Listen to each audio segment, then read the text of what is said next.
Je suis triste, je meurs loin de je toi, meurs. mon ami.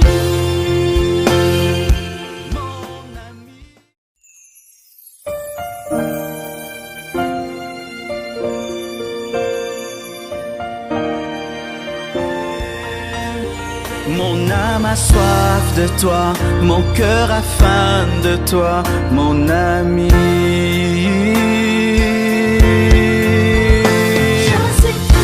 Je suis triste, je meurs loin de toi, je meurs. mon ami.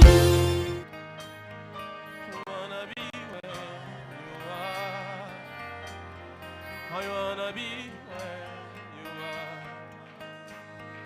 I wanna be where you are.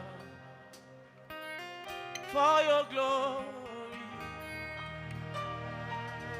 I'll we do anything just to see you, to behold you as my King. For your glory, I will do anything just to see you, to behold you as my King. Wanna be where you are.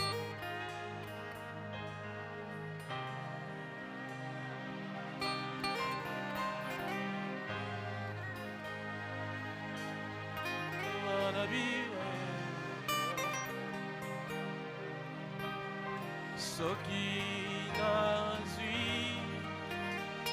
ngolue pai na yo yoka lelo Yesu motema nanga na ueli boss. Hey.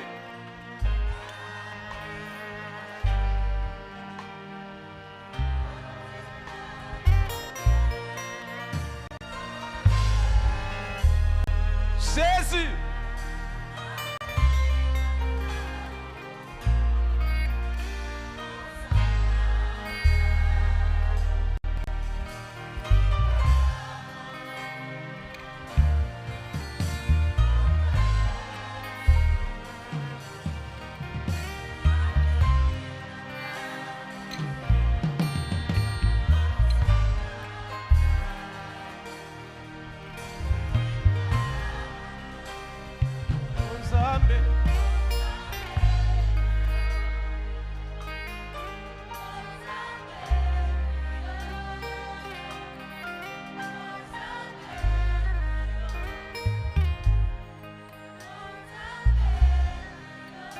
Santo na yo.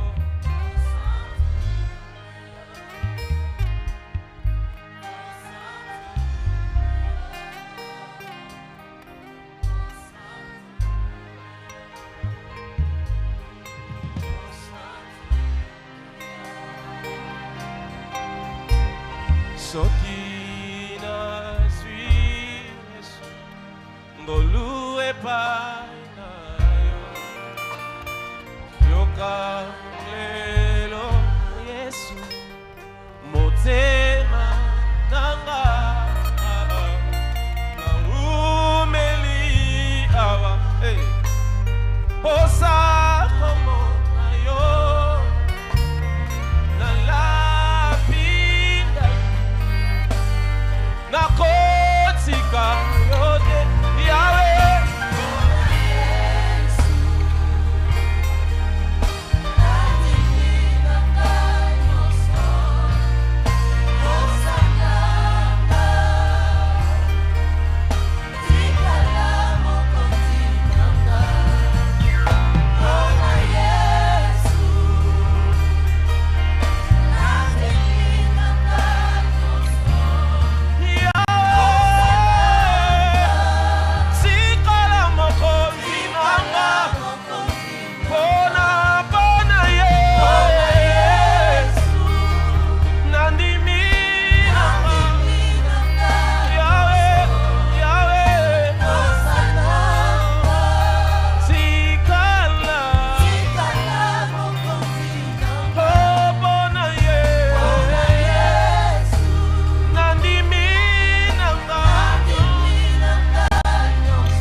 Gloire au plus haut des cieux. Sur la terre des hommes, parmi ceux qu'il est. Gloire, gloire et gloire à celui qui est suffisant, El Shaddai. Gloire à celui qui a créé toutes choses au moyen de sa parole.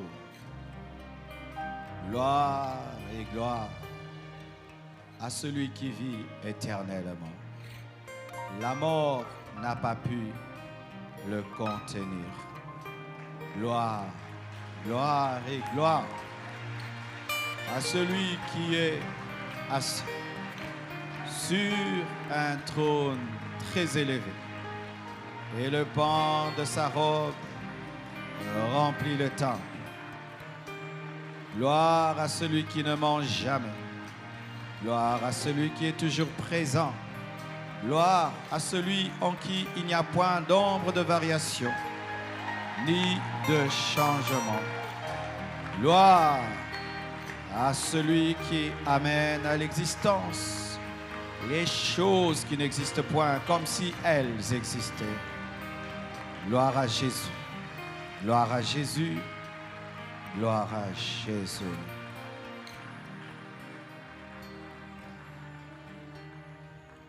Quand il descend, l'atmosphère change. Il y a transfert entre ciel et terre. Quand il descend, oui, tout s'arrête. Il y a transfert entre ciel et terre. Quand il descend, oh, l'atmosphère change. Il y a transfert entre ciel. Quand il descend, oui, tout s'arrête. Il y a entre ciel et terre. Quand il descend, l'atmosphère change. Il y a entre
est là. Le Saint-Esprit est là. Le Saint-Esprit est là. Le Saint-Esprit est là. Alléluia.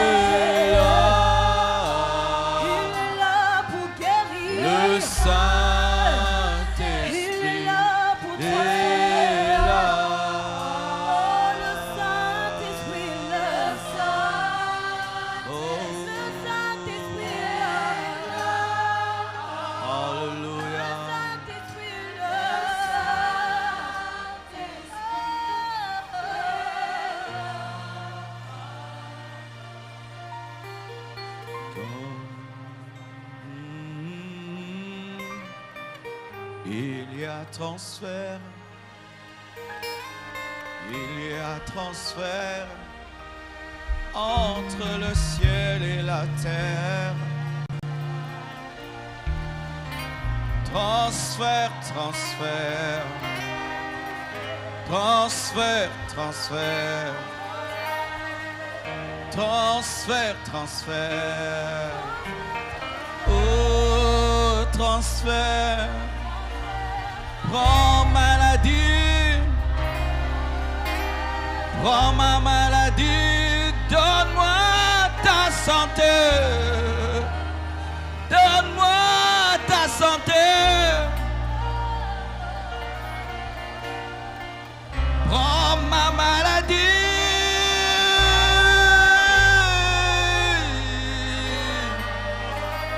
Donne-moi ta santé. Donne-moi ta santé. Prends mes problèmes.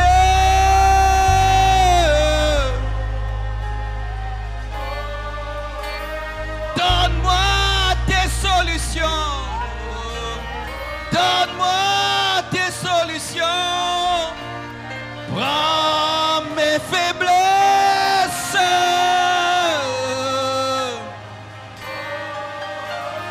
Donne-moi ton onction. Donne-moi ton onction. Il y a transfert. Il y a transfert. Il y a transfert. Il y a transfert. Alléluia. Entre le ciel et la terre. Alléluia.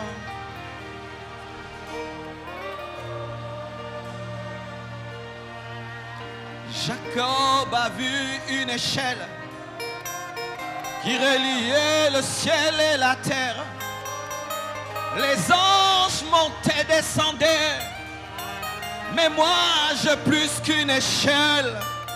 J'ai plus que les anges. J'ai le Saint-Esprit qui fait un transfert sur la terre. Alléluia.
Alléluia. Seulement le violon. Et nous prions. Si tu pries en français, prie en français. Si tu pries en anglais, prie en anglais. Si tu pries en langue, prie en langue, prie en... Vous qui nous suivez sur Internet, sur YouTube, sur Facebook, ne soyez pas des spectateurs. Entrez dans le culte, même au travers d'un écran. Dieu peut te changer. Prions.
Hallelujah.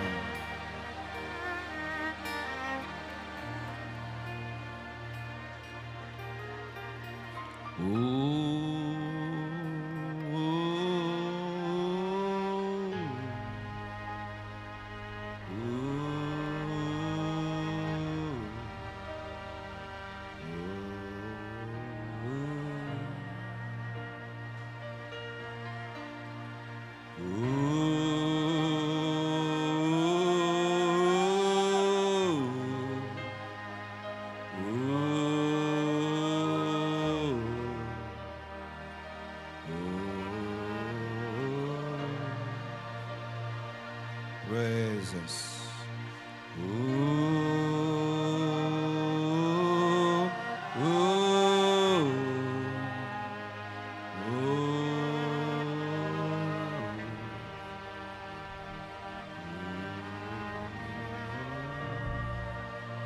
Praises. Père, je te remercie pour ta présence, pour ton onction.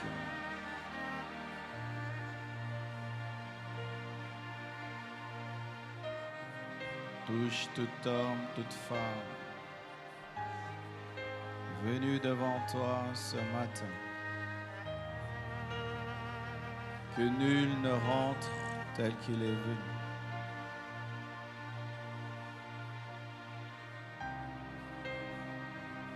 Bénis le message. Guéris les malades. Guéris les malades, Seigneur. Guéris les malades ce matin. Aide-moi à communiquer ta pensée avec force et efficacité. Bénis cette communauté, cette assemblée. Au nom de Jésus-Christ, j'ai ainsi prié. Amen. Acclamons le Seigneur. Acclamons, acclamons, acclamons, acclamons le Seigneur. Gloire à Dieu. Soyez les bienvenus à ce culte de puissance à l'occasion duquel nous parlons de la Pentecôte de l'Esprit de Dieu. Amen. Je suis dans la joie de voir parmi nous aussi des sœurs qui nous viennent de l'Asie et mon rêve est en train de s'accomplir. Rien que vous voir là, I'm blessed in this morning. Amen. Oh, say amen. Bonyote le melangla moninga. Amen. Aujourd'hui, nous allons parler de la puissance du Saint-Esprit, de l'effusion de l'Esprit. Nous sommes dans notre culte de puissance. Dans les cultes de puissance, je suis dans la série « Les hommes de la même nature que nous ». Dans les cultes des familles, je suis dans la série « Les caractéristiques d'une famille influencée par les démons ». Dans les cultes des projets, je suis dans la série « Les principes du donné ». Et dans les cultes de la sanctification, je vais commencer une série sur « L'enfer existe ». Et en semaine, mercredi, nous sommes dans la série de l'élévation par la croix. Et vendredi, la série sur comment libérer l'onction. Donc, la compassion, c'est une école. Et si tu veux avoir la totalité de la formation, il faut venir mercredi, vendredi et dimanche et tu auras la totalité du message que le Seigneur nous a donné sur l'amour, la sainteté, la puissance et l'équilibre. Nous allons nous tenir debout afin de lire 3 portions de la Bible. Tu vas dire à ton voisin, les hommes de la même nature que nous. Acte 2, versets 1 à 4. Le jour de la Pentecôte, ils étaient tous ensemble dans le même lieu. Tout à coup, il vint du ciel un bruit comme celui d'un vent impétueux, et il remplit toute la maison où ils étaient assis. Des langues semblables à des langues de feu leur apparurent séparées les unes des autres et se posèrent sur chacun d'eux, et ils furent tous remplis du Saint-Esprit et se mirent à parler en d'autres langues selon que l'Esprit leur donnait de s'exprimer. Toujours dans Acte 1, 13 à 14. Quand ils furent arrivés, ils montèrent dans la chambre haute où ils se tenaient d'ordinaire. C'étaient Pierre, Jean, Jacques, André, Philippe, Thomas, Barthélemy, Matthieu, Jacques, fils d'Alphée, Simon les Zélotes et Jude, fils de Jacques. Tous d'un commun accord persévéraient dans la prière avec les femmes et Marie, mère de Jésus, et avec les frères de Jésus. Nous terminons avec Acte 1, 4 à 5. Acte 1, 4 à 5, la Bible dit, comme il se trouvait avec eux, il leur recommanda de ne pas s'éloigner de Jérusalem, mais d'attendre ce que le Père avait promis, ce que je vous ai annoncé, leur dit-il, car Jean a baptisé d'eau, mais vous, dans peu de jours, vous serez baptisés du Saint-Esprit. Que Dieu bénisse sa parole. Asseyez-vous, s'il vous plaît. Amen. Aujourd'hui, dans le monde entier, on célèbre la Pentecôte. Avant d'entrer dans le vif du sujet, j'aimerais enlever certains équivoques au niveau de la Pentecôte.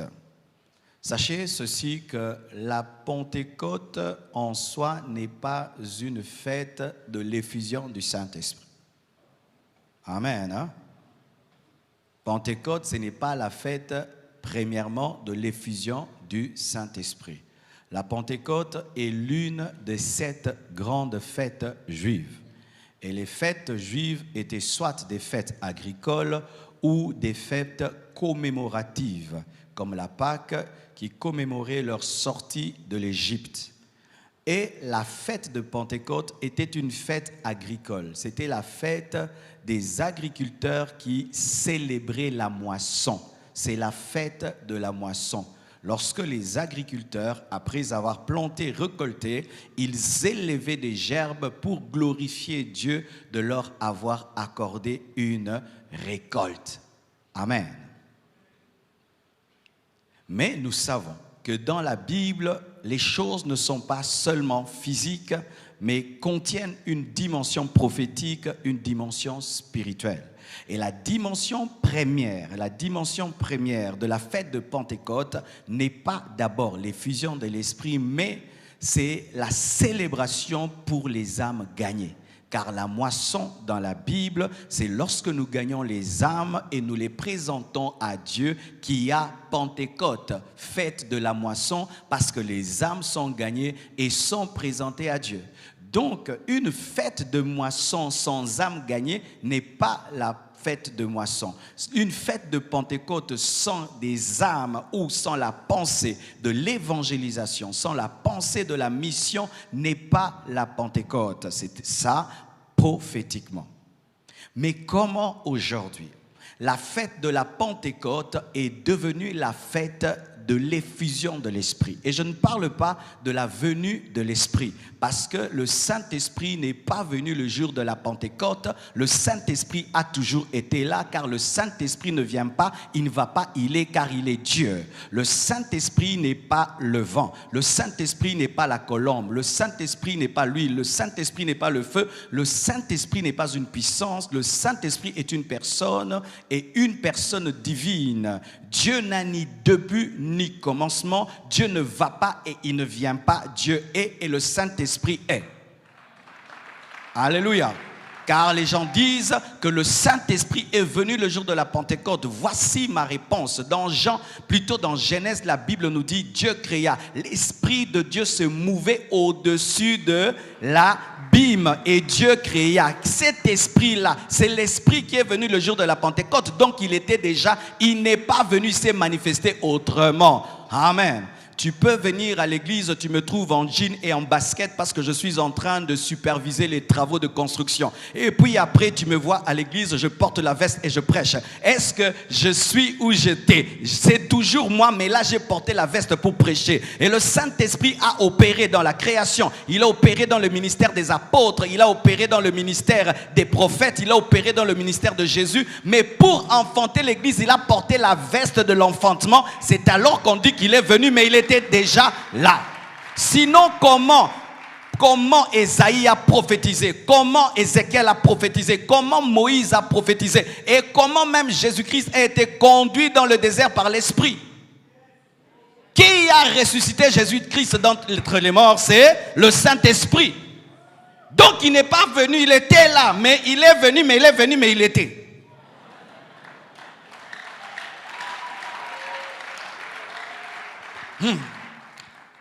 Aussi, lorsque même à l'église nous disons « Oh Dieu, envoie-nous l'Esprit », nous devons vraiment nous mettre d'accord, car lorsque nous disons « Envoie l'Esprit », en soi ce n'est pas le bon mot, c'est une manière de parler qui passe, amen, parce que Dieu peut comprendre un enfant quand il demande « Papa, achète-moi un avion ». En soi, le père comprend que l'enfant veut voyager, comme l'enfant ne comprend pas qu'on n'a pas besoin d'acheter un avion pour voyager, le père comprend et il lui achète un billet.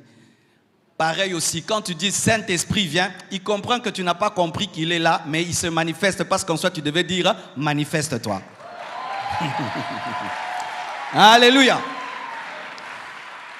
Est-ce que lorsque je secoue une bouteille de coca et le gaz éclabousse ma veste, que le gaz est venu, le gaz était, mais par le fait de bouger la bouteille, j'ai permis au gaz qui a toujours été de se manifester, mais je n'ai pas créé le gaz en bougeant la bouteille. Le Saint-Esprit ne vient pas, il ne va pas, il est. Mais il se manifeste. Amen. Frère, tu étais au premier culte, hein? Tu es revenu encore. Que Dieu te bénisse. Je vais prier spécialement pour toi. Amen. Frère, la gloutonnerie spirituelle est permise. C'est le péché permis. Donc, mes frères et sœurs, sachez que Pentecôte n'est pas la fête de la venue de l'Esprit, mais c'est une fête de l'effusion de l'Esprit, mais qui au préalable n'était pas la fête de l'effusion de l'Esprit, mais était une fête agricole.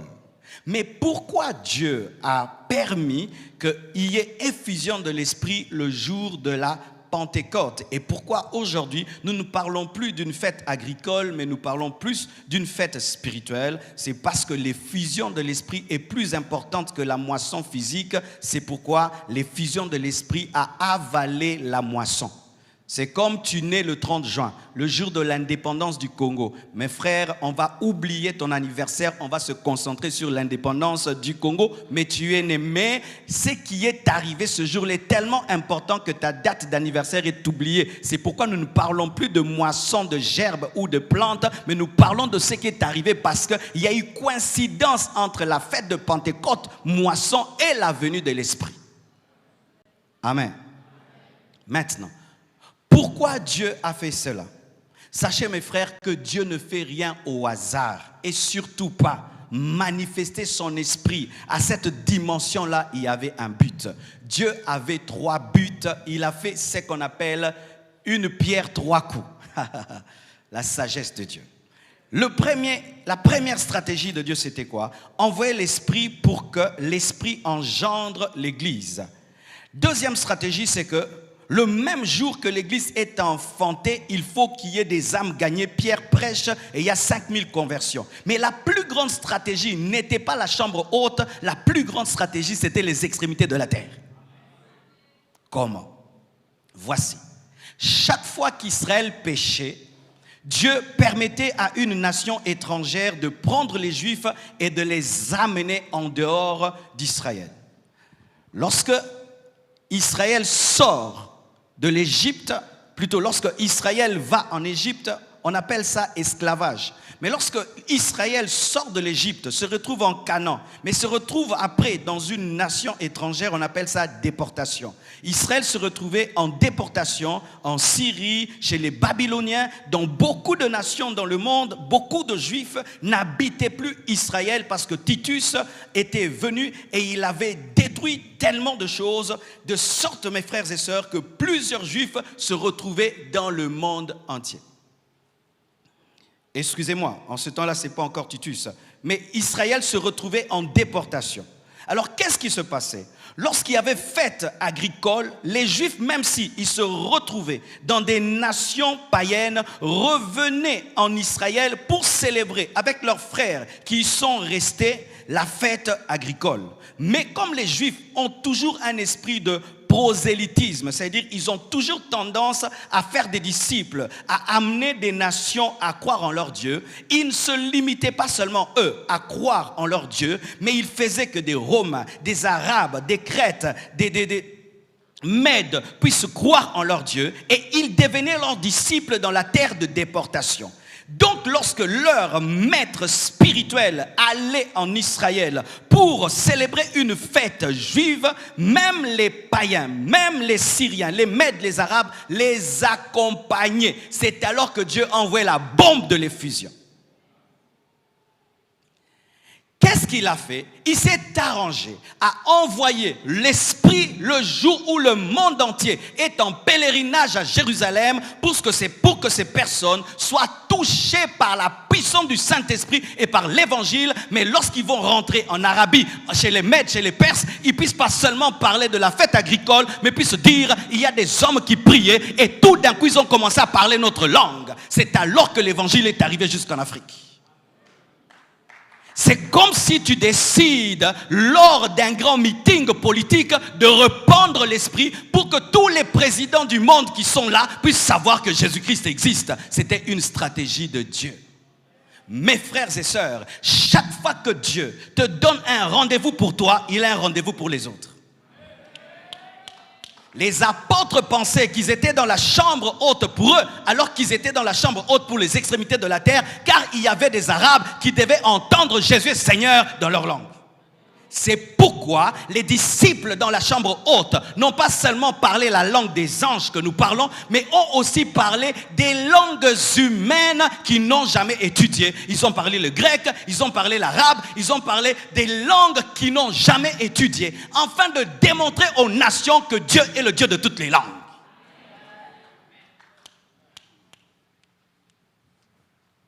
En soi, mon frère, Dieu n'a jamais une vision nationale, il a toujours une vision internationale.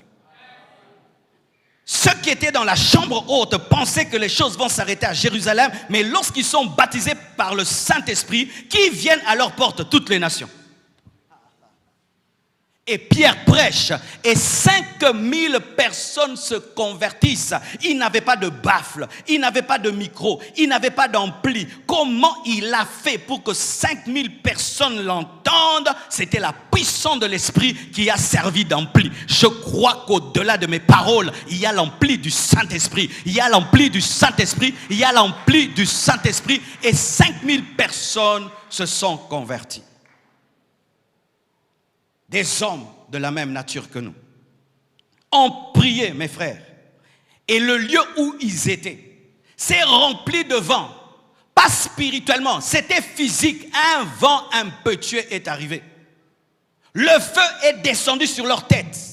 Ce n'était pas en vision, c'était clair. Il y avait le feu sur la tête de chacun. Ils ont commencé à parler des langues qu'ils n'ont jamais connues. Des hommes de la même nature que nous. Vous êtes dans votre quartier et vous entendez des gens prier dans un coin. Vous entendez la maison trembler, un vent entrer dans la maison et vous regardez, il y a du feu sur la tête de ces hommes. Vous allez dire, il y a des anges dans cette maison-là. Je ne sais pas si tu as déjà prié et le feu est sorti sur ta tête. Je ne sais pas si tu as déjà prié et un vent est entré dans ta chambre, mais les apôtres ont expérimenté cette expérience. Chaque fois qu'une chose extraordinaire arrive, l'homme a toujours tendance à dire, ce ne sont pas des hommes ordinaires, ce ne sont pas des hommes comme moi. Mais heureusement, avant acte 2, verset 1, il y a eu acte 1, verset 4 qui nous a dit qui était dans la chambre. Dans cette chambre, je vais vérifier qui est dans la chambre. On ne me dit pas Michael, on ne me dit pas Gabriel dans acte 1, verset 13 à 14. On me dit, il y a qui? Il y a Pierre qui avait régné. On me dit qu'il y a Jean le timide. On me dit qu'il y a Jacques et André les fougueux. On me dit qu'il y a Philippe qui n'est pas très connu. On me dit qu'il y a Thomas, l'homme rempli d'incrédulité. On me dit même qu'il y a Simon le zélote qui fut un politicien, car les zélotes, c'était les membres d'un parti politique qui luttait contre les Romains. Mais malgré qu'il était un combattant,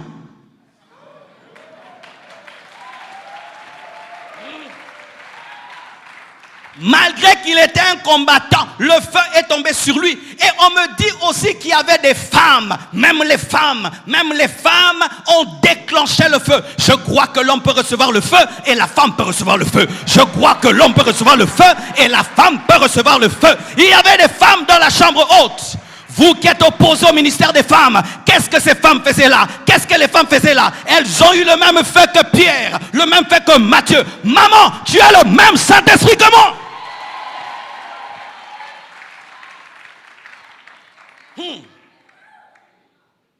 Il n'y a pas d'ange dans cette chambre. Il n'y a que des hommes naturels. Il n'y a que des femmes naturelles. Il y a des hommes avec des défauts. Il y a des hommes avec des faiblesses. Mais ces hommes avec des défauts, ces hommes avec des faiblesses avaient une particularité. Ils avaient 8 secrets.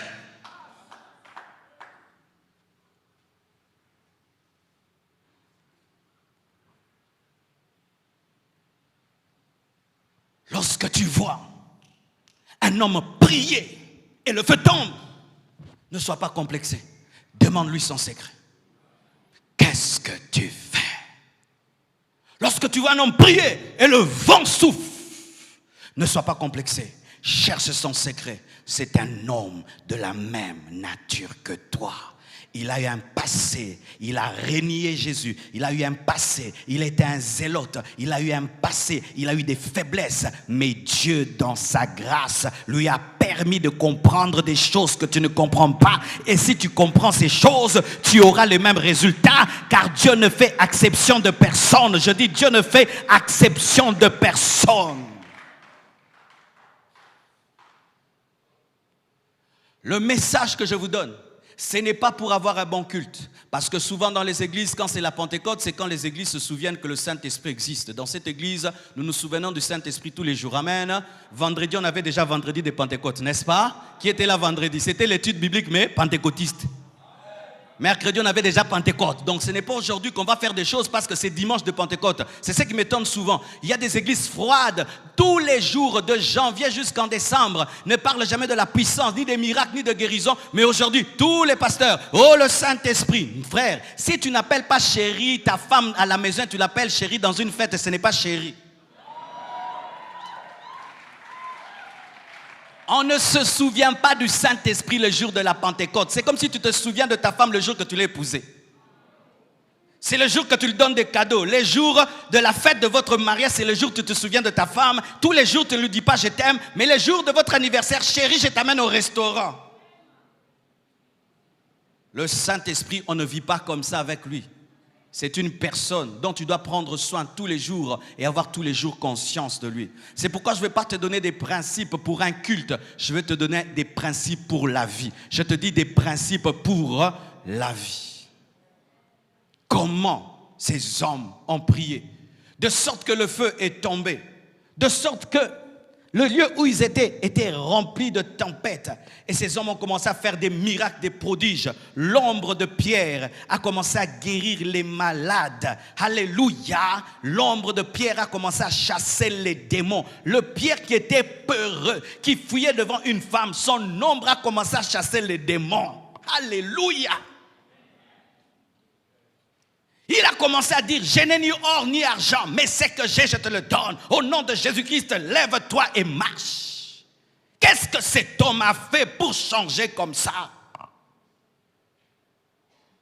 Qu'est-ce que cet homme a fait?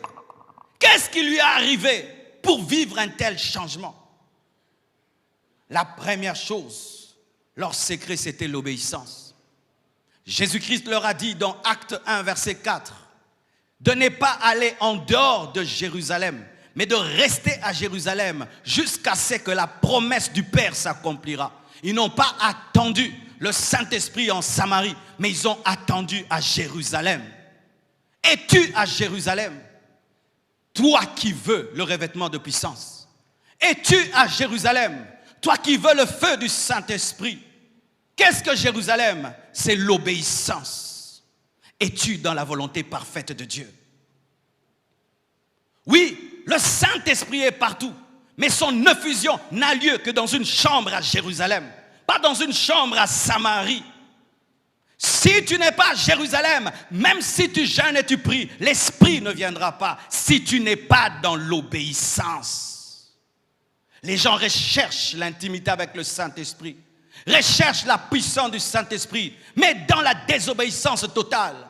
Ils ne font jamais ce que Dieu leur demande. Ils sont toujours là en train de conseiller Dieu. Tu sais que Jérusalem, ce n'est pas prudent. On est en train de nous chercher. Je trouve qu'il faut qu'on aille se cacher en Syrie. Et là-bas, tu peux envoyer l'esprit. Ils n'ont pas conseillé. Ils ont fait ce qui était demandé. Apprends à obéir à Dieu.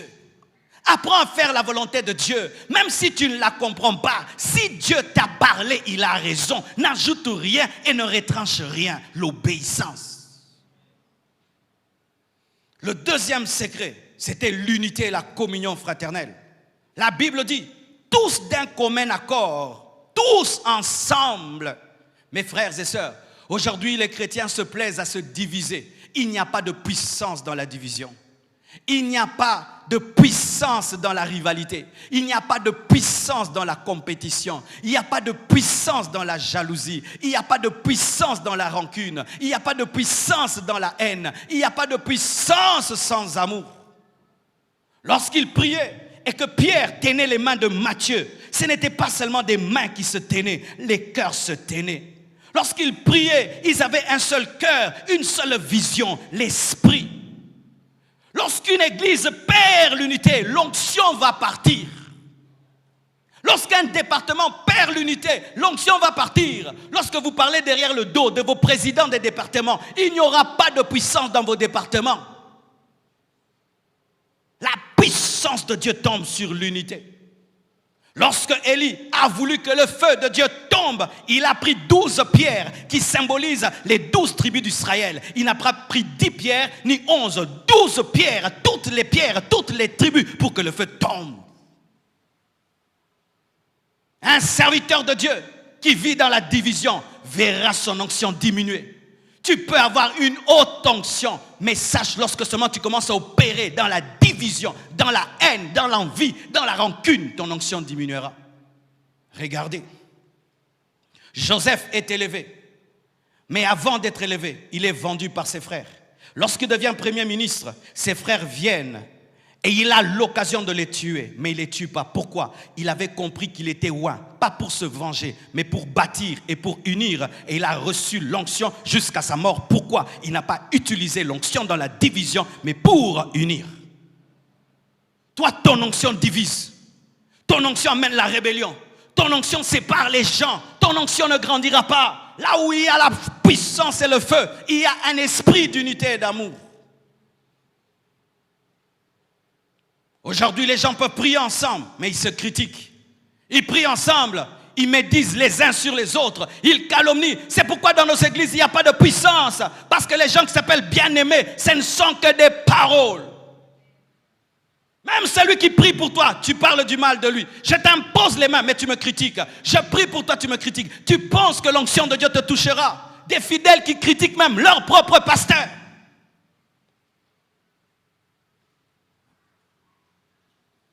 Ils étaient unis. Un homme d'onction travaille dans l'unité et recherche l'unité.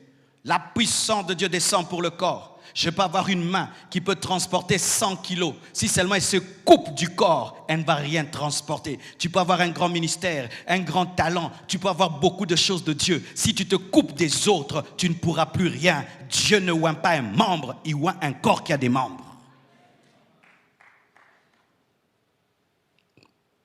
Troisièmement, la soif. Ces hommes étaient caractérisés d'une soif. Dans Acte 1, verset 14, la Bible dit « Tous d'un commun accord, persévérer dans la prière. » La Bible nous dit « La prière fervente du juste a une grande efficacité. » Les hommes dans la chambre haute priaient. Ils priaient, ils demandaient « Seigneur, accomplis ta promesse, accomplis ta promesse, accomplis ta promesse. » Tu ne peux pas dire que tu as soif de Dieu si tu ne pries pas. La soif se révèle par la prière, mes frères. Tu ne peux pas dire que tu désires Dieu, mais si tu ne le cherches pas. Tout homme qui a soif de Dieu fléchit ses genoux et cherche Dieu. Et tout homme qui a soif de Dieu a un lieu où il le cherche. Cherchez-vous Dieu dans vos maisons? Il y a des gens qui ne cherchent Dieu qu'à l'église. Il y a des gens qui ne cherchent Dieu qu'au culte. C'est maintenant qu'il va beaucoup prier. Mais quand il est à la maison, il ne cherche pas Dieu. Eux cherchaient prier. Et ils ont prié pendant des jours et des jours et des jours et des jours et des jours et des jours. Pas une semaine, plus de 2 semaines. Ils ont prié. Est-ce que vous priez? Et vous priez pendant combien d'heures? Certains, c'est seulement ici que vous priez. Si c'est seulement ici que tu manges, quelle sera ta santé? Si seulement ici que tu te laves, qu'est-ce que sera ta santé? La plupart, c'est à l'église que vous atteignez vos plus hauts niveaux de prière. Un homme de prière, son plus haut niveau de prière, c'est à la maison. Ce n'est pas à l'église. Mais si ton plus haut niveau de prière, tu l'atteins ici, tu es comme celui qui mange que dans une fête et qui se lave que pour une fête. Quelle sera la condition de ta peau? Quelle sera la condition de ta santé? Oui, mes frères, nous parlons de la Pentecôte, mais parlons de la Pentecôte en profondeur. Parce que souvent on parle de la Pentecôte, oui, l'Esprit est venu, mais entrons en profondeur. La Bible ne nous présente pas ce qui est arrivé dans la chambre haute pour qu'on puisse réciter, mais pour nous défier à le devenir. Combien d'heures vous priez? Quel est le lieu où tu rencontres Dieu? Oui, mes frères, c'est vrai, Dieu est partout. Mais j'ai remarqué que les hommes de prière ont souvent un endroit où ils rencontrent Dieu. Tu vois, même quand tu viens à l'église, tu aimes bien t'asseoir quelque part. Pourquoi? C'est là que tu te concentres. Mais Dieu est partout, il parle partout. Mais tu as un endroit où tu aimes t'asseoir pour te concentrer. Il en est de même. Tu peux manger partout dans ta maison, mais la salle à manger est faite pour manger. Tu peux dormir partout dans ta maison, mais la chambre est faite pour dormir. Et tu peux prier partout dans ta maison, mais tu dois aussi avoir un lieu précis pour cela. Tous les hommes de prière trouvent toujours un endroit où ils sont le plus concentrés dans leur maison. Si jusque-là, tu n'as pas trouvé un lieu, tu n'as pas de vie de prière. Car même dans l'amour, on trouve toujours un endroit. Des fois à la véranda, sous un arbre, n'est-ce pas? J'avais une cousine qui recevait souvent son fiancé chez nous. Ils avaient l'habitude d'être sous l'arbre. Pourquoi? C'est là-bas où il y avait le flot.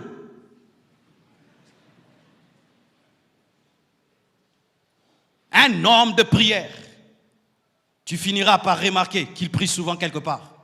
Mais un homme, il prie des fois ici, il prie là, il n'a pas encore la vie de prière. Tu n'es pas encore scotché, tu n'es pas encore collé. C'était des hommes qui priaient et qui demandaient les choses spirituelles. Mon frère, demande les choses spirituelles, tu auras les choses matérielles. Car les choses spirituelles sont élevées au-dessus des choses matérielles. Le même Pierre qui était un pêcheur de poissons, lorsqu'il a reçu l'Esprit, il était capable de dominer sur les pêcheurs de poissons. Et il avait tout ce que les pêcheurs de poissons avaient, mais il avait plus que cela, la puissance et l'onction. Priez mes frères, priez le matin, priez la nuit. Des fois même, improviser une prière, parce qu'en matière de nourriture, je peux manger le matin, mais si on me donne un biscuit, je peux manger. Il arrive aussi des fois, tu reçois un biscuit spirituel dans ta voiture et tu sens rababa shakaba biscuit. Tu ne vas pas dire ce n'est pas mon heure de prier, ce n'est pas mon heure de manger, c'est Dieu qui te donne une friandise spirituelle. Entre dans cette onction et ça te fera de bien. Mes frères et sœurs, priez, priez, priez, priez, priez. Et ne priez pas seulement parce que vous voulez, priez parce qu'il faut prier. Je ne respire pas parce que j'ai envie de respirer, je respire parce que je dois respirer. Et je ne prie pas seulement parce que je sens l'envie de prier, je prie parce que je dois prier, je dois respirer, je dois prier. Même si je n'ai pas envie, je vais prier.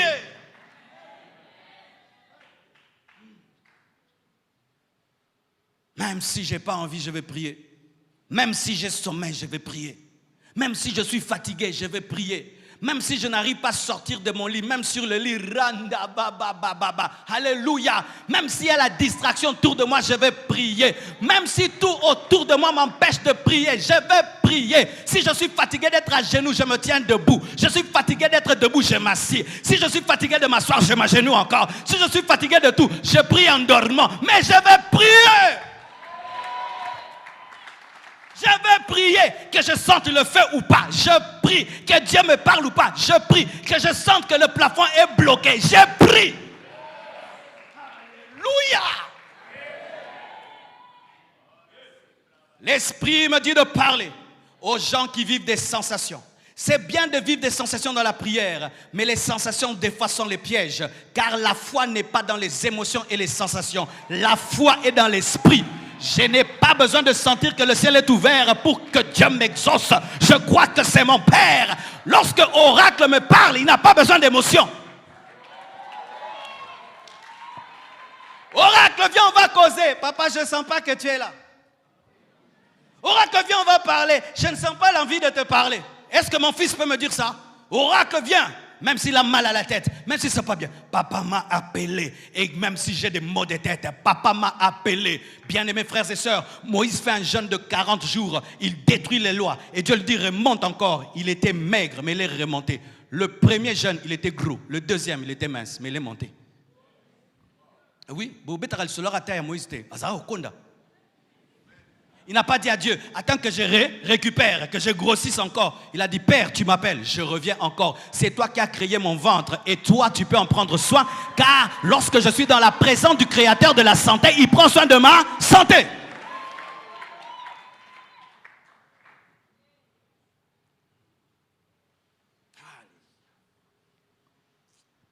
Les problèmes des chrétiens. Vous voulez beaucoup de choses, mais vous ne priez pas. Vous voulez que Dieu fasse pour vous beaucoup de choses, mais vous ne priez pas. Vous êtes comme un sportif. Il veut battre les records du monde, mais il n'apprend pas à respirer. L'une des conditions pour être un grand sportif, tu dois apprendre à respirer. Parce que la respiration permet de battre les records. C'est pourquoi dans le dopage, la plupart des sportifs s'injectent quoi? De l'oxygène. De l'oxygène. Ils se transfusent même du sang plus oxygéné que leur sang. Pourquoi? Parce que la puissance est dans l'oxygène. Le cerveau respire. Vous savez cela? Alléluia. Le cerveau se nourrit d'oxygène. Si seulement tu enlèves l'oxygène ici, le cerveau ne va plus fonctionner. Et vous, votre oxygène, c'est la présence de Dieu. C'est la présence de Dieu. C'est la présence de Dieu. C'est la présence de Dieu. Tu ne peux pas te réveiller sans prier. Tu ne peux pas faire des choses sans prier. Tu ne peux pas affronter la vie sans prier. Tu ne peux pas. Je ne peux pas monter ici sans prier. Je ne peux pas. Je ne peux pas oser. Si j'ose, je vais tomber. Je vais tomber. Si j'ose, je tombe.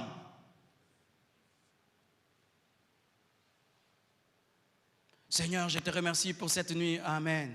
Seigneur, je te recommande cette journée. Amen. Seigneur, bénis cette nourriture. Amen. C'est comme ça que tu pries. Tu penses qu'avec de telles prières, tu peux devenir l'intime de Dieu. Tu penses que tu peux devenir l'ami de Dieu avec des si petites prières. Tu penses cela. Car sachez, mes frères, lorsque vous ne donnez pas du temps à Dieu, il y a des gens qui lui donnent du temps.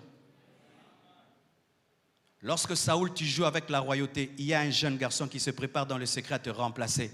Et lorsque tu joues avec Dieu, il y a des gens qui le prennent au sérieux, qui te remplaceront. C'est que Dieu allait faire par toi, il le fera au travers d'eux. La consécration. Pourquoi je dis consécration? Dans Acte 1, verset 13, la Bible dit « Quand ils furent arrivés, ils montèrent dans la chambre haute où ils se tenaient d'ordinaire. » En Israël, la chambre haute, c'était une chambre mise à part, spéciale. Certains, c'était pour recevoir leurs invités de marque, mais la plupart, c'était vraiment une chambre spirituelle qui leur permettait de se concentrer. Et la chambre haute représente la consécration parce qu'elle est plus élevée que les autres chambres. Elle est plus élevée vers les hauteurs. Et ainsi, c'est une chambre qui révèle un cœur qui a soif des choses élevées, des choses spirituelles. Lorsque les disciples ont recherché l'effusion de l'esprit, ils ont fait de la chambre haute leur demeure. Ils se sont consacrés. Ils se sont mis à part. Ils se sont mis à part. Tu veux le feu du Saint-Esprit, tu dois être un homme consacré. Tu dois être une femme consacrée. Et dans la consécration, il y a la sanctification. Car on ne peut consacrer ce qui n'est pas séparé. Et séparer, c'est sanctifier. Lorsque Dieu consacrait un homme, il le séparait et il le mettait à son œuvre. Voyez ce micro. Celui qui a fabriqué ce micro ne l'a pas fabriqué pour qu'il prêche seulement. Il l'a fabriqué pour qu'il prêche, pour qu'il chante la musique du monde, la musique chrétienne, tout. Mais quand j'ai acheté ce micro, je l'ai consacré à la prédication.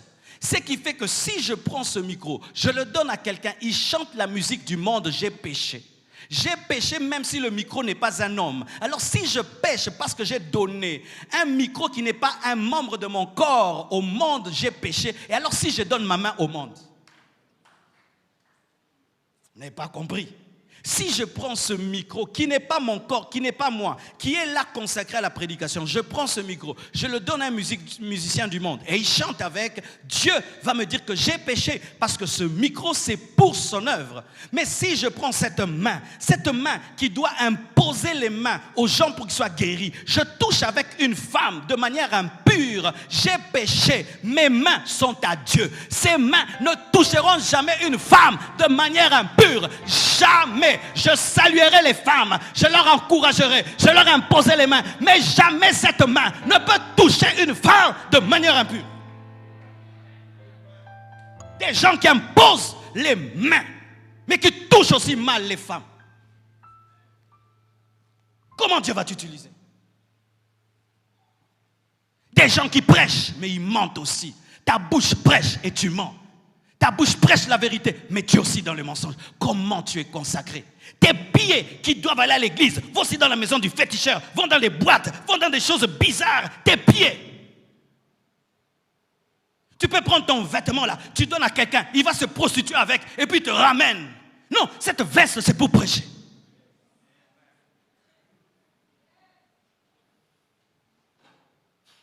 Le feu ne tombe que dans la chambre haute. Tu n'es pas dans la chambre haute, le feu ne tombe pas.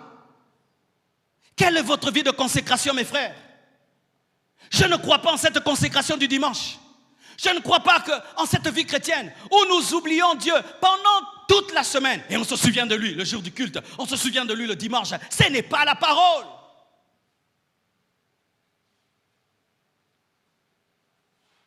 Je ne crois pas en cette consécration.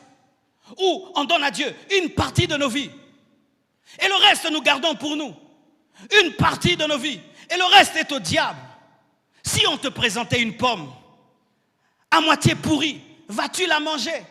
On te dit, prends le couteau, coupe une partie, enlève la partie pourrie et mange le reste. Aucun de vous ne pourra manger, à moins que tu sois un gourmand. Tu diras quoi? Si la partie droite est pourrie, même si la partie gauche ne l'est pas, c'est sûr que les microbes qui sont dans la partie droite sont entrés dans la partie gauche.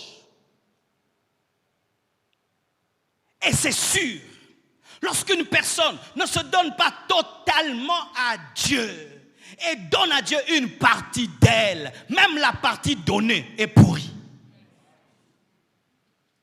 Comment je peux être là? Je suis un menteur et puis je prêche. C'est sûr, même quand je prêche, je mentirai. Comment je peux être là? J'impose les mots malades.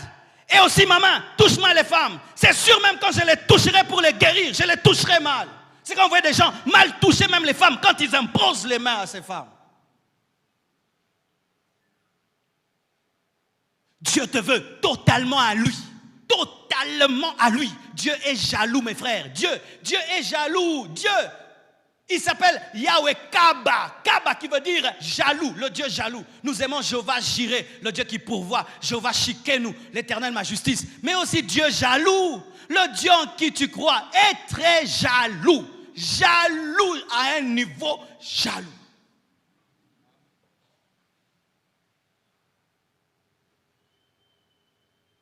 C'est ainsi, mes frères, que nous prions et nous attendons que Dieu nous oigne, que Dieu nous utilise, nous disons Pentecôte, Pentecôte, Pentecôte. Et vous voyez des chrétiens sans puissance, sans onction, ils n'ont pas de chambre haute.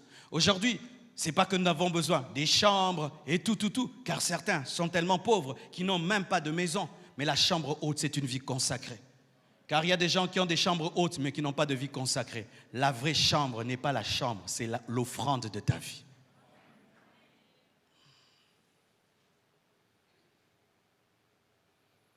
Cinquièmement, la persévérance dans une bonne habitude.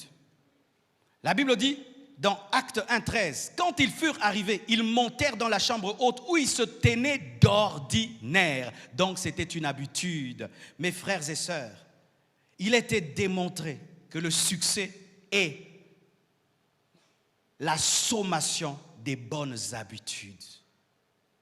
Tu ne vas pas avoir une habitude de péché et puis un jour tu vas trouver la puissance de Dieu. Tu ne vas pas avoir une vie de distraction et puis un jour tu auras une forte onction. Si tu sèmes le maïs, tu dois récolter le maïs. Si tu sèmes pour la chair, tu vas récolter la corruption. Mais c'est seulement dans l'église que les gens pensent qu'ils peuvent s'aimer le maïs et ils vont récolter des fraises. Si un cultivateur sème des maïs et puis il va annoncer à sa clientèle, je veux vous vendre des fraises, il est fou. Et lorsque tu as une vie dans la chair, une vie dans le péché, une vie sans consécration, une vie sans discipline, et tu attends la puissance, tu as sémé le maïs, tu cherches à avoir des fraises.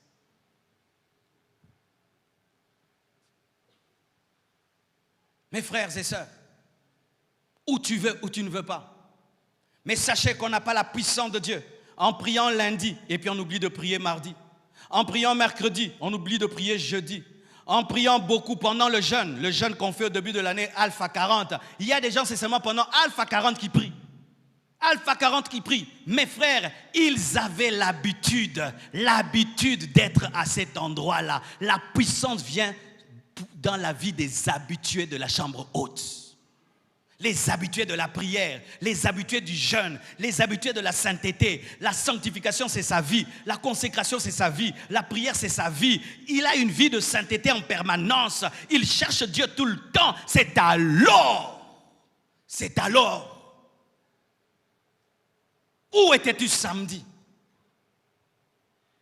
Il y en a qui samedi sont dans des lieux de péché et dimanche ils sont là. Oh Dieu, le Saint-Esprit est là. Les Saint-Esprit. Il était aussi dans la boîte de nuit là. Il était aussi dans l'hôtel d'impudicité là. Il était là quand tu volais. Il était là. Le samedi, il était là. Mais tu l'as attristé. Et maintenant, tu veux que ce dimanche, Dieu t'utilise. C'est ça. Les gens mènent une vie de péché. Et quand vient dimanche, Dieu va m'utiliser. Dieu n'utilise pas une heure. Il utilise une vie.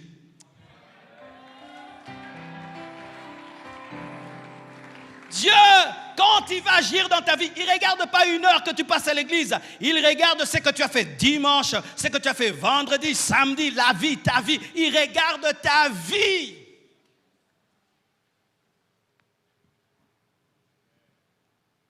La persévérance.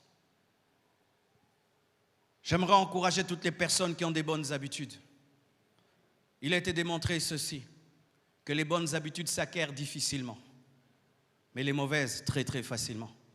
Et si tu as déjà des habitudes de lecture de la parole, de méditation, de sanctification, de consécration, garde cela jalousement. Car j'ai remarqué, si tu oses seulement perdre la vie de prière pendant 1 mois, tu risques de la retrouver après 6 mois. N'est-ce pas? Perdre la vie de prière, retrouver, c'est un combat comme pas possible parce que le diable veille que tu ne retrouves pas cette vie-là. Mais avoir une vie de prière tous les jours, c'est un combat de tous les jours. Même si tu pries beaucoup dimanche, pour prier lundi, c'est comme si tu n'as jamais prié, vrai ou faux? Vous savez pourquoi? Parce que le diable a peur que tu puisses t'agenouiller. Et tu n'as pas besoin de l'encouragement du diable pour prier, parce qu'il ne va jamais t'encourager. Parce que chaque fois que tu prieras, il sait que tu vas déclencher un impact qui va le détruire. C'est pourquoi il vient toujours t'alourdir. Priez même si vous ne ressentez pas le désir de prier. Je bois l'eau, je n'ai pas soif, mais je sais qu'il faut que je boive.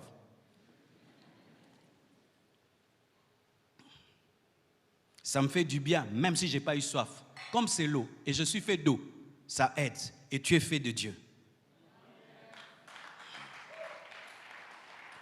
6e chose, la foi en la promesse de Jésus-Christ et en l'existence du Saint-Esprit. Acte 1, verset 8, la Bible dit « Mais vous recevrez une puissance, le Saint-Esprit survenant sur vous, et vous serez mes témoins à Jérusalem, dans toute la Judée, dans la Samarie et jusqu'aux extrémités de la terre. » La foi en la promesse de Jésus. Je vous assure, mes frères, tu ne peux pas payer le prix de rechercher la puissance de l'Esprit et le feu de l'Esprit si tu ne crois pas que Dieu existe. Celui qui s'approche de Dieu doit croire que Dieu existe. Même si je ne le vois pas, il existe. Dis avec moi, Dieu existe. Même si je ne le touche pas, Dieu existe. Je n'ai pas besoin de voir le vent pour croire que le vent existe. Je n'ai pas besoin de voir l'air pour croire que l'air existe. Et lorsque je crois que le vent existe, un jour, le vent va se manifester, il va bouger les arbres. Les arbres qui bougent ne créent pas le vent, mais révèlent le vent. Que Dieu fasse un miracle ou pas, Dieu existe. Que Dieu me bénisse ou pas, Dieu existe. Le vent n'existe pas lorsque les arbres bougent, mais les vents bougent les arbres pour que tu saches qu'il existe, mais il existait. Et Dieu fait des miracles pour que tu saches qu'il existe, mais ce n'est pas parce qu'il le fait qu'il est. Il a toujours été avant. Abraham, Dieu est Dieu avant Isaac. Mais il te donne Isaac pour que tu saches qu'il t'aime, mais il existe avant cela. Vous devez croire que Dieu existe. J'ai remarqué que les hommes qui croient que Dieu existe prient longtemps. Parce que frère, comment je peux prier longtemps si je ne crois pas que Dieu existe? Je vais m'ennuyer. Oh Père éternel, au nom de Jésus. Et puis ma tête me dit, au fait, tu fais quoi là? Tu es en train de parler toi-même. Arrête. Amen. Mais si je crois que Dieu est là, Père Tout-Puissant, Rumayagazai, Rekebababashanda, Runtakabazando Lobrobobobo. Marcelo, tu vois quoi? Je le vois avec les yeux de mon cœur. Alléluia. Oui, je crois que Dieu existe parce que je crois de tout mon cœur que l'univers ne s'est pas créé lui-même, mais il y a quelqu'un qui a créé l'univers. Je crois que Dieu existe parce qu'un univers aussi parfait ne peut être créé par le hasard. Dieu existe. Je n'ai jamais vu l'homme qui a créé cette chair, mais je crois que cette chair ne s'est pas créée toute seule. Il y a quelqu'un, il y a une intelligence. Et si je peux croire qu'il y a quelqu'un qui a créé cette chair, même si je ne l'ai pas vu, je crois aussi que quelqu'un a créé le ciel, la terre, l'univers et tout ce qu'elle renferme. Je crois.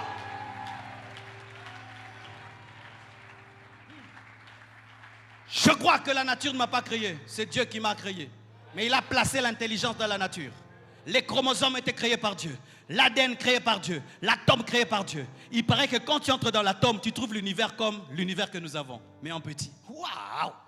Il paraît que si tu étudies le diamant c'est tout un univers. Et vous imaginez que dans des si petites choses, il peut y avoir l'organisation, ça qui est intelligence. Rien qu'organiser ta maison, tu n'arrives pas. Mais un corps aussi organisé que le tien, et tu veux dire que personne n'a fait. Lorsque vous voyez cette télévision, n'est-ce pas que quelqu'un l'a placée? Est-ce que vous l'avez vue? Mais nous savons qu'elle ne peut pas se placer toute seule. Mais quand je vois la lune,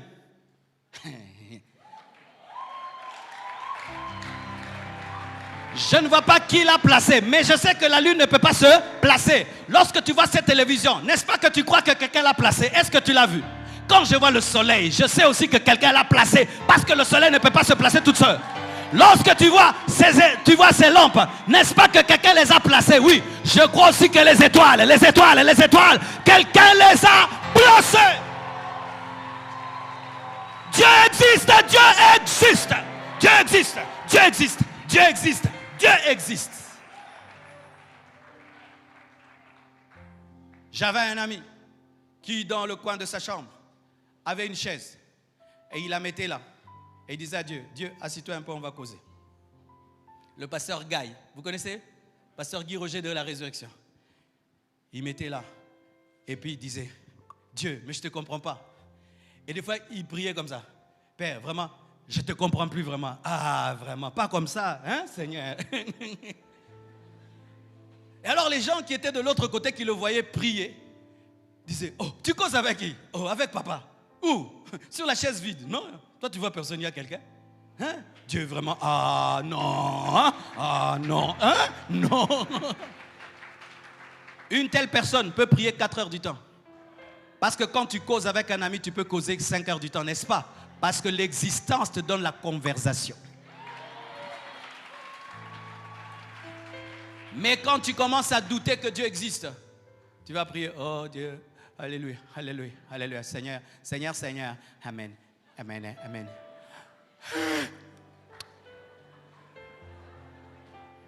Mais quand quelqu'un physique vient causer avec toi, tu commences à parler, tu parles.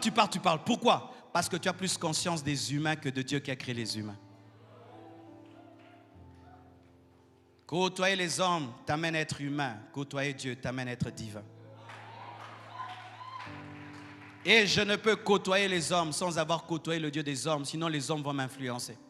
Vous savez tous ici, vos esprits dégagent quelque chose. Mais vos esprits ne peuvent pas m'atteindre parce que j'ai été avec le grand esprit avant de vous rencontrer et je vous influence.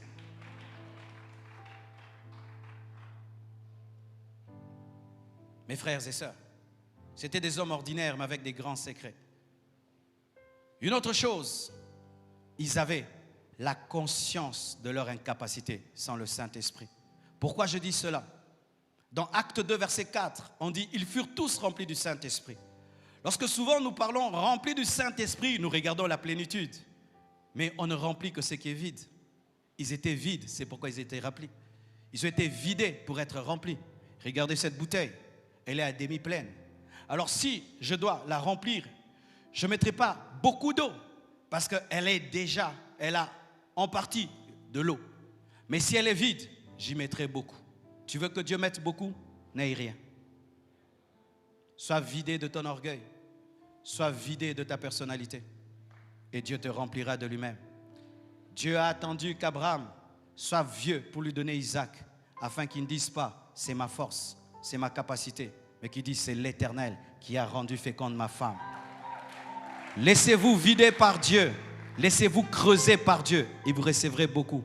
Mes frères et sœurs, tous les hommes que vous connaissez qui ont une forte onction pour recevoir cette onction ont été creusés par Dieu pour que Dieu dépose beaucoup.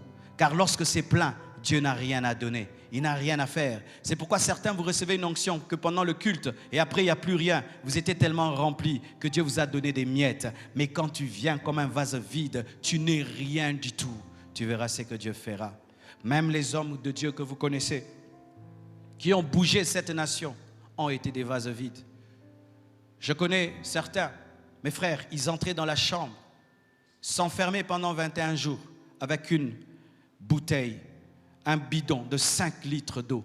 Ils fermaient à clé et jetaient la clé et disaient, ouvrez-moi après 21 jours. 21 jours avec une bouteille, avec un bidon de 5 litres d'eau. J'ai rencontré l'un d'eux. Un jour, j'étais protocolaire. J'étais à la porte et je l'ai reçu. Cet homme est passé à côté de moi. Le vent de son corps dégageait l'onction de Dieu. Il est passé, j'ai senti l'onction passer avec lui. Et quand il marchait, j'avais l'impression qu'il planait. Ce n'est pas qu'il faisait des choses, il montait à la chair. Mais moi, je sentais que cet homme, il était comme il planait. Je sentais qu'il venait d'autre part.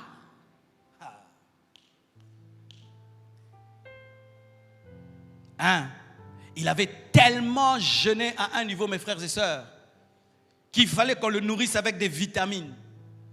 Son estomac ne pouvait plus supporter la nourriture. Et nous avons ce puissant réveil à Kinshasa.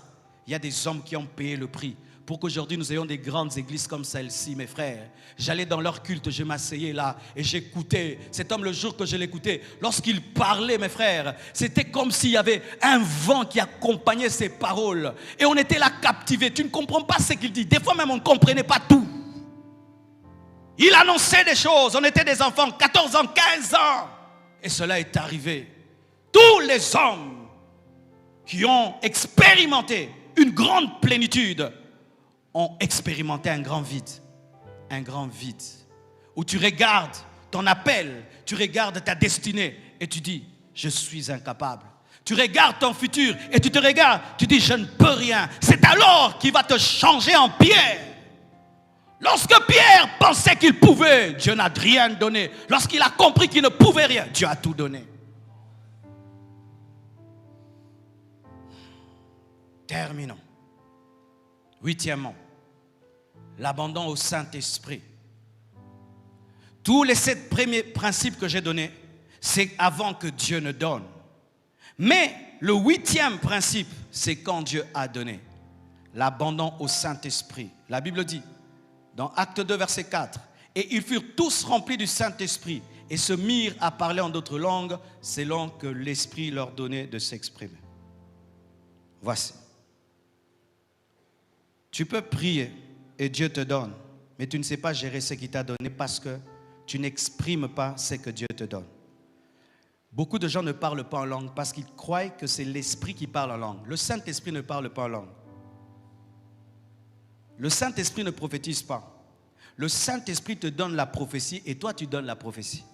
Le Saint-Esprit te donne la langue et toi tu dis la langue. Et beaucoup de gens ne parlent pas en langue parce qu'ils attendent que le Saint-Esprit parle à leur place, alors que le Saint-Esprit t'inspire et toi tu parles. C'est comme là. Ce n'est pas le Saint-Esprit qui est en train de prêcher. C'est Marcelo qui prêche par le Saint-Esprit. Il me donne les paroles jeudi. La même prédication, on peut la donner à quelqu'un d'autre, le même thème, les 8 points, et l'Esprit parlera, mais il n'y aura pas la même manière de parler parce qu'il y a la manière de parler de Marcelo et la manière de parler de Dave. Mais maintenant le problème, le voici, c'est que nous attendons que le Saint-Esprit prêche. Alors que le Saint-Esprit ne prêche pas. Le Saint-Esprit donne la parole au prédicateur. Il y a des gens ici, vous êtes des grands prédicateurs, mais vous attendez que l'Esprit prêche. L'Esprit ne prêche pas, il donne la prédication. C'est comme dans le domaine de l'écriture. Lorsque je veux écrire un livre, je peux le dicter à quelqu'un. Quand je le dicte, lui, il écrit ce que je dis. Mais je ne vais pas écrire. Lui va écrire, mais il va écrire ce que j'ai dit. Alors quand le baptême de l'Esprit vient, voici ce qui se passe. L'Esprit de Dieu te donne. Dans l'Esprit, tu entends des paroles. Car on peut entendre la voix avant d'entendre la voix. Exemple. Dis dans ton cœur Jésus. Non, ne dis pas avec la bouche. Dans ton cœur. Tu as entendu ça, non? Mais oui, n'est-ce pas? Je peux crier dans mon cœur, non?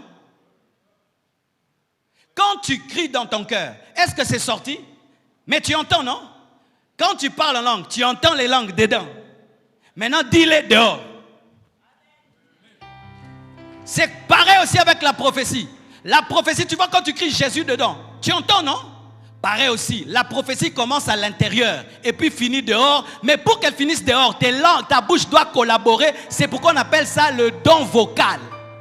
Le don labial. Le Saint-Esprit te donne le don de guérison, mais lui ne va pas imposer les mains. C'est à toi d'imposer les mains et lui va guérir. Le problème, c'est que les gens cherchent à ce que le Saint-Esprit guérisse, mais sans le corps. Mais alors, pourquoi il t'a appelé? Quand j'étais à New York, il y avait un frère, il jouait bien au drum. Et j'ai dit au frère, brother, you beat very well.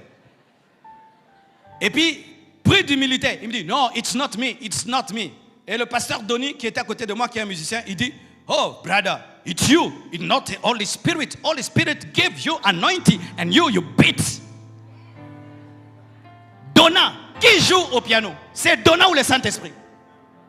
Mais par le Saint-Esprit, il a besoin de tes mains. Mais ton problème, c'est que tu es un grand pianiste, mais tu ne veux pas utiliser les doigts.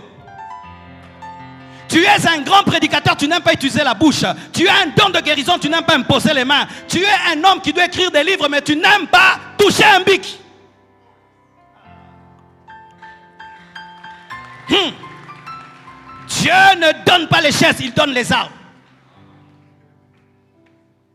Quand tu demandes à Dieu une chaise, il te donne un arbre. Et toi, tu dois couper l'arbre, faire une chaise. Il n'a pas donné à Noé un bateau. Il lui a donné des arbres. Il t'inspire et toi, tu participes. Lorsque Dieu t'exauce et l'onction est venue, maintenant, écoute-le et fais. Écoute-le et fais. Tu risques de mourir. Et jamais tu n'as expérimenté ce qui est en toi parce que tu as voulu que l'Esprit le fasse parce qu'il a donné. Ce n'est pas parce qu'il a donné qu'il va le faire. C'est long que Dieu leur donnait de s'exprimer. Exprime-toi, écoute l'Esprit et exprime-toi.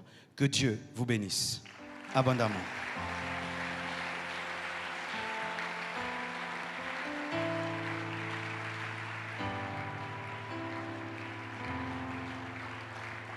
Nous nous tenons debout, nous allons prier. J'invite toutes les personnes qui sont malades. Aujourd'hui, je ne vais prier que pour les malades. Approchez-vous, vous qui ne vous sentez pas bien.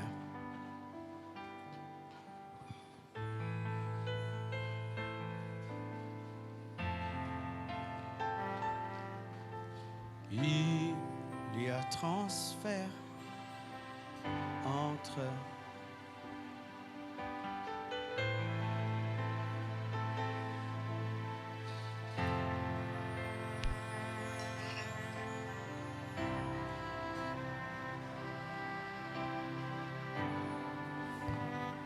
quand il descend.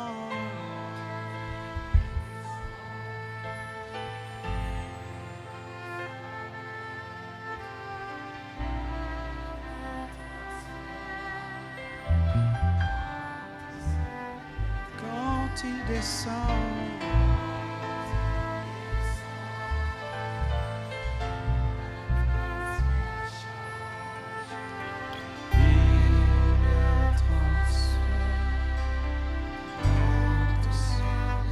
Quand il descend,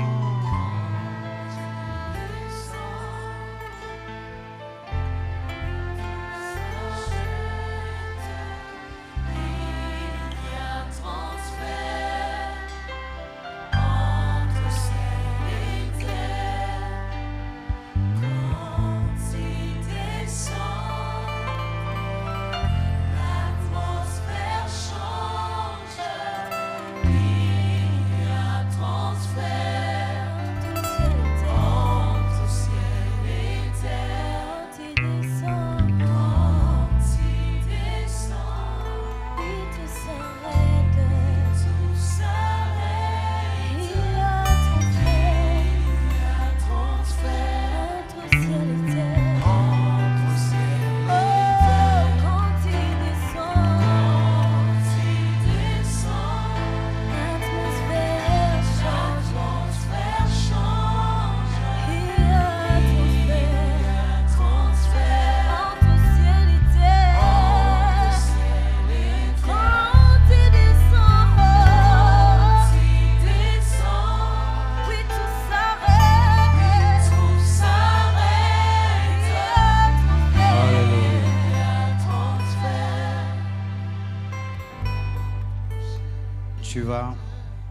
toucher là où tu as mal. Je ne saurais pas imposer les mains.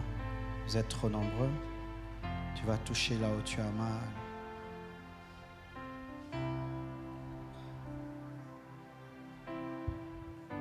Aie conscience de Jésus. Aie conscience du Saint-Esprit. Jésus fait encore des miracles.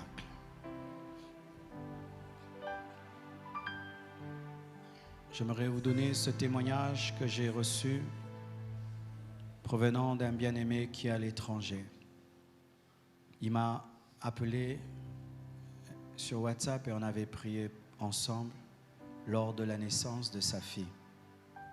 Les médecins avaient déclaré l'enfant mongol et anémique. Mais cet homme, ce père, avait refusé. Il avait dit non, ma fille ne sera pas mongole, ma fille ne sera pas anémique. Et nous avons prié ensemble au téléphone. Et la semaine passée, il m'envoie la photo et un voice, la photo de sa fille. Il dit, regarde cette fille, on l'avait déclarée mongole, mais regarde, elle grandit, elle n'a aucun signe d'une mongole. Et en plus de cela, elle qui avait été déclarée anémique, Dieu l'a guérie et n'est pas anémique. Ni mongole, ni anémique. Et je crois que le Seigneur va faire en vous ce matin des miracles. Saint-Esprit, Esprit de guérison, Esprit de miracle et de prodige, je te prie de te mouvoir.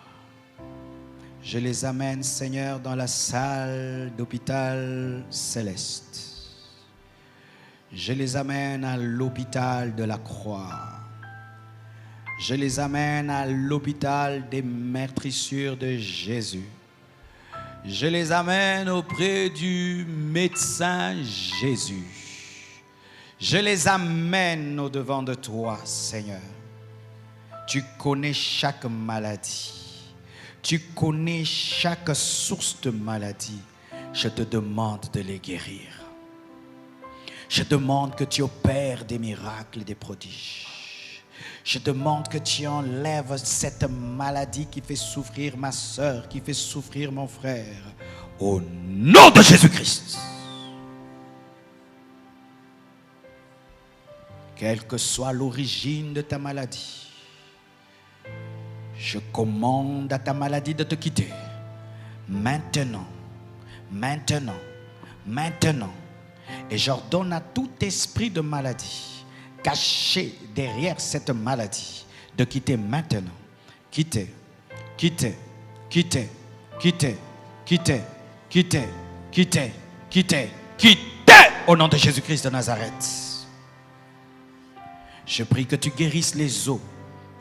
Je prie que tu guérisses, Seigneur, les épaules, que tu guérisses, Seigneur Dieu de gloire, les hanches, que tu guérisses, Seigneur Dieu de gloire, tous les organes internes. Je prie que tu guérisses les peaux. Je prie que tu guérisses, Seigneur Dieu de gloire, les nerfs, les cerveaux, les yeux, au nom de Jésus-Christ.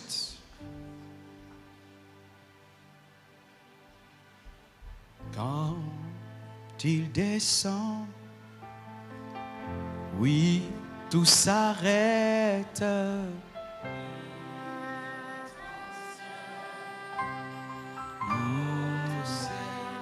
Quand il descend,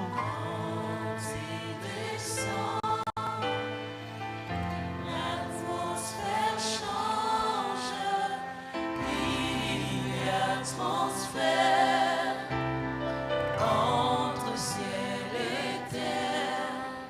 le Saint-Esprit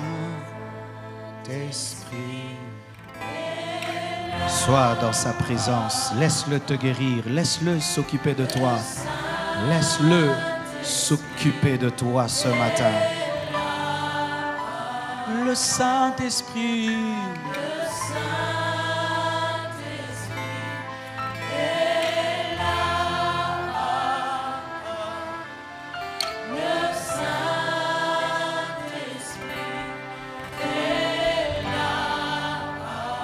Saint-Esprit.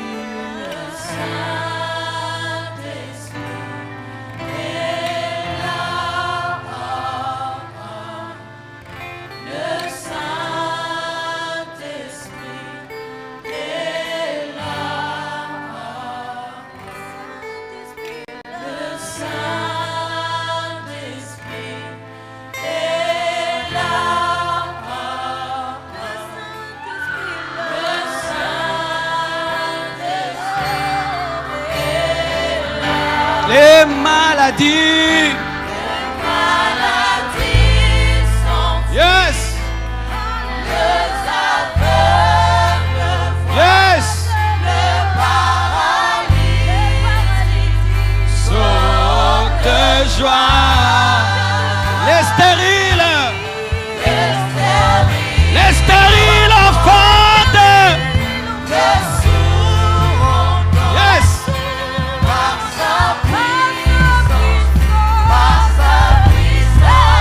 Les maladies. Il opère, il opère, il opère, il opère, il opère, il opère, il opère.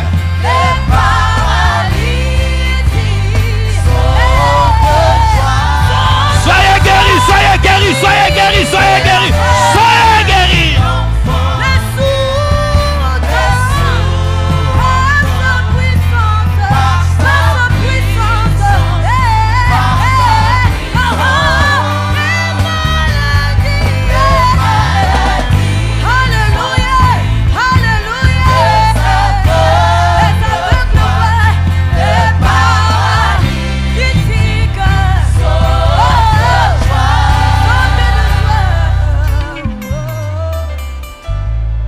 Au nom de Jésus, recevez la guérison. Au nom de Jésus, recevez la guérison. Au nom de Jésus, recevez la guérison. Au nom de Jésus, recevez la guérison. Au nom de Jésus, recevez la guérison.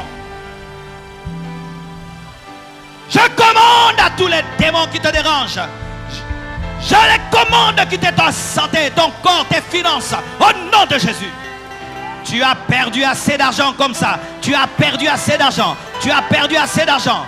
Toi qui n'as pas dormi parce que tu étais malade, sois guéri, sois guéri, sois guéri, sois guéri, sois guéri.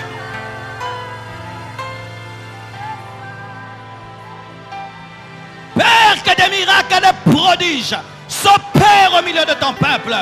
Là où les médecins ont échoué, que ta puissance se manifeste. Là où les hommes ont pronostiqué la mort, que ta vie se révèle.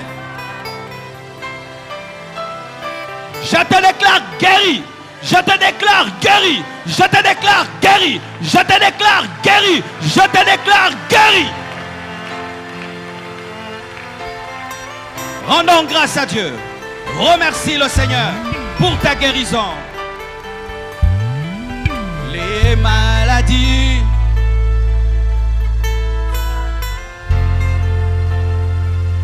Seigneur, nous te bénissons. Nous te rendons grâce pour les guérisons opérées ce matin. Au nom de Jésus-Christ. Amen. Nous acclamons le Seigneur très très fort.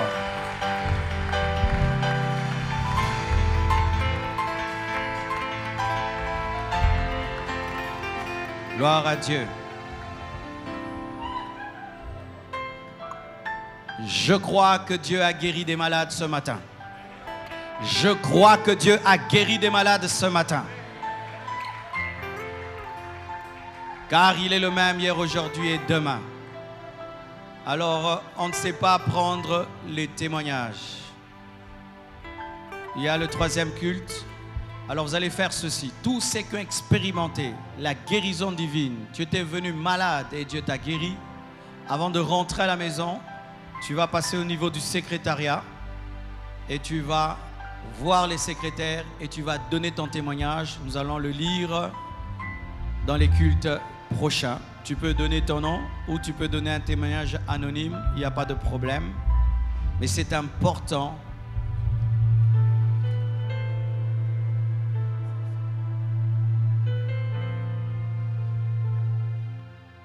Mais c'est important de témoigner parce que ça nourrit la foi des autres. Tu vois, quand j'avais témoigné de l'enfant qui avait l'anémie SS au Burundi et qui était guéri, le frère qui était en Europe aussi a cru et sa fille qui était mongole et qui était anémique aussi a été guéri. Et tu peux témoigner de quelque chose ici et quelqu'un a le même cas que toi, il croit et Dieu le guérit. C'est comme ça que les témoignages provoquent un miracle qui n'en finit jamais. Amen. Alors donc, si Dieu t'a guéri, n'oublie pas de passer au niveau du secrétariat. Que Dieu bénisse abondamment.